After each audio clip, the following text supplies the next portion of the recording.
Hi guys, it's Lindsay with Mad of Making. Today we are diving into the world of throw pillows.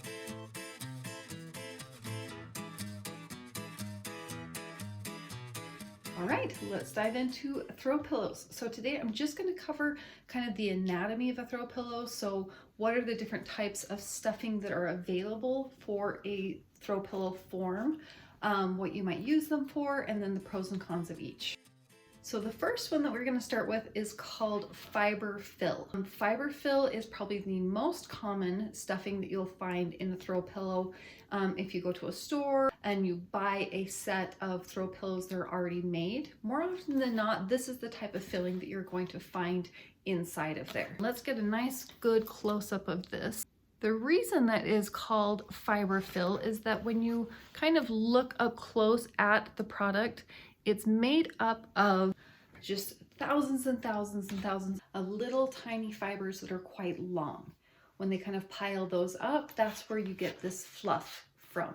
The pros of using something like a fiber fill are that it is inexpensive, it is easy to find. You can walk into pretty much any craft store or like a Walmart and you can buy it in large quantities, you can buy it in small quantities.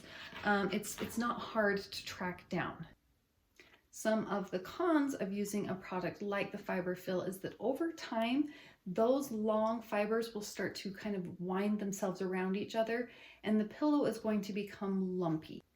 One of the other cons is it's a little bit harder to wash an actual pillow insert that has this type of fiber fill inside of it, just because it's going to speed up that process of everything kind of binding together and creating those lumps. Now, does that mean that you should never use fiber fill? Definitely not. This pillow that I have here, I've had for probably 4 or 5 years. It is filled with the fiber fill. I made sure to kind of overstuff the pillow insert so it is very tight and very full. These pillows we actually use for more of a structure, so they've held up very nicely. Okay, the next product we're going to talk about is also polyester based. This is called cluster fill or cluster fluff. Now you have to kind of say that one carefully or you can get yourself into trouble. But it is a great product. It's very lightweight. The fibers are much finer, and the way that they're kind of layered together, they don't tend to want to clump with each other. They look very much like kind of raw wool or like felted wool, but they feel a lot like a feather pillow would. So some of the pros to using this cluster fiber or this cluster fluff is that it's not going to get lumpy like the fiber fill does. It is very lightweight, it can hold structure, but it's less expensive than getting like a down-filled pillow insert. So some of the cons with the cluster fiber or the cluster fill is that it's not as readily available as some of the other products. If you are looking for larger quantities, you may have to order it online.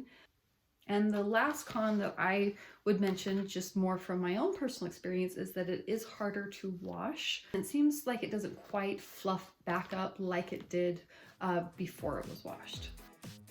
This next one that I want to talk about is a little bit newer on the market. It started kind of popping up as far as I've noticed in the last like 5 years or so.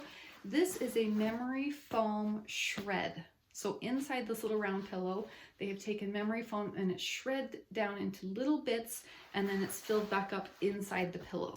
You can squish it, you can sit on it, you can lay on it, you can wash it, you can crush it, and it is going to just fluff right back up to its original shape.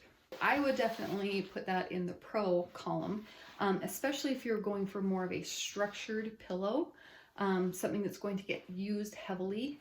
Now, as far as cons go, there is one big one with using this memory foam shred. The pillow itself, you can kind of see, it's very bumpy already because it's just little cut up bits of foam inside of there.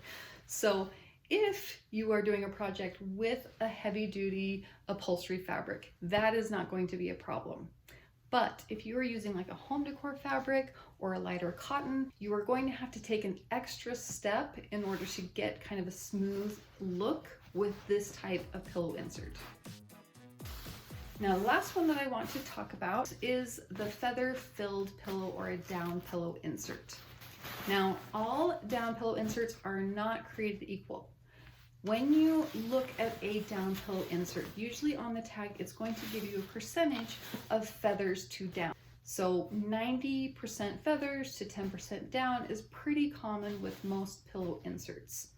As that percentage changes, maybe 80-20, maybe 70-30, the price is going to go up drastically. So the more down that is inside the pillow insert, the more expensive it's going to be. Now, one of my favorite tips and tricks that I share with people when they are out on the hunt for down pillow inserts, don't just go online and order them. Visit like a TJ Maxx or a Home Goods or Marshalls or Ross, because they always have way more throw pillows than one store should have. So there's usually a pretty sizable clearance section. So go to that clearance section, find the size that you are looking for, start opening up those zippers and looking at the tag and reading what those percentages are of the down that's inside of them. Because I have found very, very high quality down inserts before at a fraction of the cost, just because it's underneath a really ugly cover. Save the money, buy the ugly pillow, go home, throw away the cover, make one that is beautiful, and then you can have a very high-end insert to put into the cover that you've just created. One other big pro about using a down-filled pillow insert is the longevity of them. So they may be a little bit more expensive at the beginning, but they're going to last a very long time, and their shape and size and look is not going to change drastically over the years with use and with washings like it will with a fiber-filled pillow. Now, cons to down pillow inserts. They are not hypoallergenic usually. You can get some feather-filled pillows that are hypoallergenic, but again, they're going to be more expensive.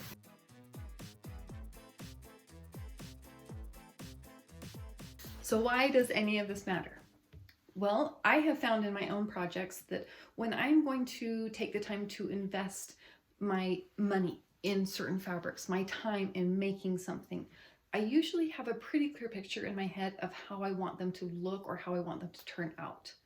So by knowing that and working backwards to the very, very beginning, when I'm deciding what kind of pillow form I'm either going to make or buy, what it should be filled with, how much it should be filled in order to get that look that I want, saves me so much time and energy and usually a fair amount of headache and swearing. So that does it for today. We have talked about all the stuff about the stuffings.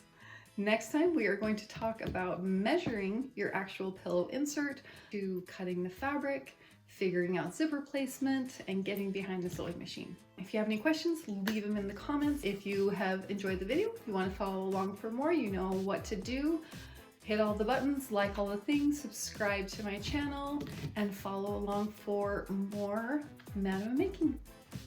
See you next time, guys.